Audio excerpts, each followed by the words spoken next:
13 mars 1962, Lyman Lemnitzer, chef d'état-major de l'armée américaine, présente une proposition au secrétaire à la défense Robert McNamara intitulée Opération Northwood. Ce document propose la planification d'attaques contre la base de Guantanamo afin de fournir un prétexte pour une intervention militaire contre Cuba. Les plans de l'opération consistaient à lancer des rumeurs sur Cuba en utilisant des radios clandestines, faire entrer des alliés en uniforme cubain dans la base, faire éclater des émeutes près de l'entrée de la base, faire exploser des munitions à l'intérieur de la base et provoquer des incendies, saboter les avions et les navires de la base, bombarder la base avec des obus de mortier, couler un navire près de l'entrée du port, organiser des funérailles pour les fausses victimes, organiser une vague de terrorisme sur Miami et Washington, et enfin détruire un avion drone au-dessus des eaux cubaines. Les passagers, en réalité des agents fédéraux, seraient supposés être des étudiants en vacances. Un avion de la base aérienne d'Eglin serait peint et immatriculé pour ressembler à un avion civil connu appartenant à une organisation de la CIA située à Miami. Ce faux avion serait alors substitué au véritable avion civil et les passagers y seraient embarqués. Le véritable avion serait converti en avion drone, les deux avions se donneraient rendez-vous au sud de la Floride, l'avion et ses passagers atterriraient à la base aérienne d'Eglin pour évacuer ces derniers, le drone prendrait le plan de vol prévu et, au-dessus des eaux cubaines, transmettrait un message de détresse avant d'être détruit par télécommande. Le plan fut rejeté par McNamara et Lemnitzer fut limogé par le président Kennedy. 1er décembre 1984. Un Boeing 720 commandé à distance décolle de la base d'Edwards et est volontairement crashé par la NASA pour une expérience sur le kérosène. Avant sa destruction, l'avion avait totalisé 16 heures et 22 minutes de vol, dont 10 décollages, 69 phases d'approche et 13 atterrissages. Août 1997, la couverture du rapport de la FEMA intitulé « Réponse de secours au terrorisme » affiche le World Trade Center en point de mire. 28 février 1998. Le Global Hawk, avion sans pilote de la firme Raytheon, termine son premier vol au-dessus de la base d'Edwards en Californie à une altitude de 9800 mètres, altitude de croisière pour un avion de ligne. 1999, le NORAD commence à conduire des exercices dans lesquels des avions de ligne piratés sont dirigés vers le World Trade Center et le Pentagone. Juin 2000, le ministère de la Justice publie un annuel sur le terrorisme avec le World Trade Center en point de mire. Septembre 2000, le projet pour un nouveau siècle américain, un groupe de réflexion néoconservateur dans lequel figurent Dick Cheney, Donald Rumsfeld, Jeb Bush et Paul Wolfowitz, publie un rapport intitulé « Reconstruire les défenses de l'Amérique ». Dans ce rapport, ceci déclare « Le processus de transformation, même s'il apporte un changement révolutionnaire, sera probablement long sans la survenue d'un événement catastrophique catalyseur, comme un nouveau Pearl Harbor ». 24 octobre 2000.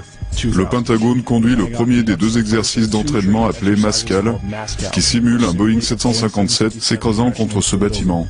Charles Burlingame, un ex-pilote de F-4 de la Navy qui travaille au Pentagone, participa à cet exercice avant de se retirer pour travailler dans la compagnie American Airlines. Moins d'un an plus tard, son Boeing 757 s'est soi-disant écrasé contre le Pentagone. Avril 2001. Le NORAD planifie un exercice dans lequel un avion est lancé contre le Pentagone, mais celui-ci est jugé trop irréaliste. Juin 2001. Le ministère de la Défense lance de nouvelles instructions pour une intervention militaire dans le cas d'un détournement d'avion. Il est fait état que pour toute réponse non immédiate, le département de la Défense doit obtenir la permission directement du secrétaire à la Défense. Le ministre de la Justice, John Ashcroft, se met à voyager uniquement en jet privé jusqu'à la fin de son contrat en raison d'une évaluation de menaces rapportée par le FBI. 4 juillet 2001.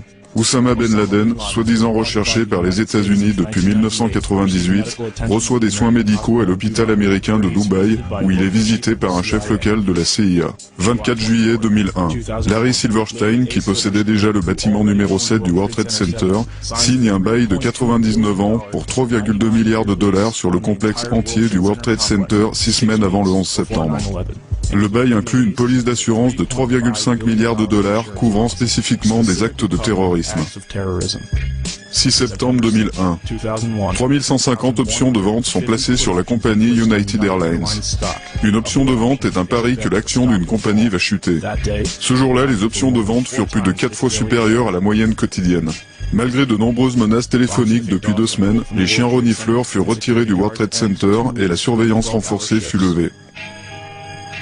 7 septembre 2001. 27 294 options de vente sont placées sur Boeing, plus de 5 fois la moyenne quotidienne. 10 septembre 2001. 4516 options de vente sont placées sur American Airlines, presque 11 fois sa moyenne quotidienne. Le journal Newsweek rapporte qu'un certain nombre de hauts gradés au Pentagone annulèrent leur plan de vol pour le jour suivant. Le maire de San Francisco, Willie Brown, reçoit un appel téléphonique l'avertissant de ne pas prendre l'avion le lendemain matin. La radio Pacifica révélera plus tard que cet appel provenait directement de la conseillère nationale à la sécurité, Condoleezza Rice.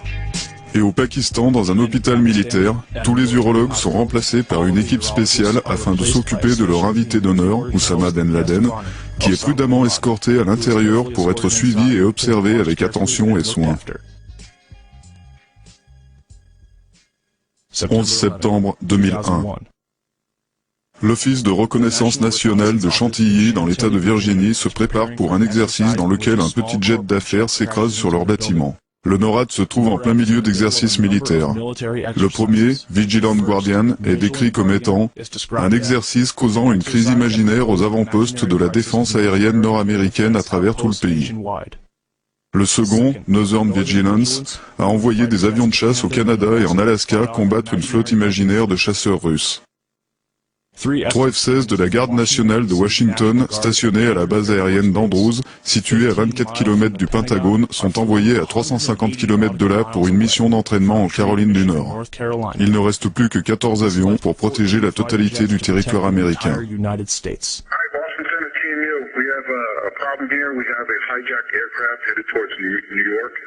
And we need you guys to, we need someone to scramble some F-16s or something up to help us out. Is this real world or exercise? No, this is not exercise, not a test. Do we want to think about scrambling aircraft? Oh, God, I don't know.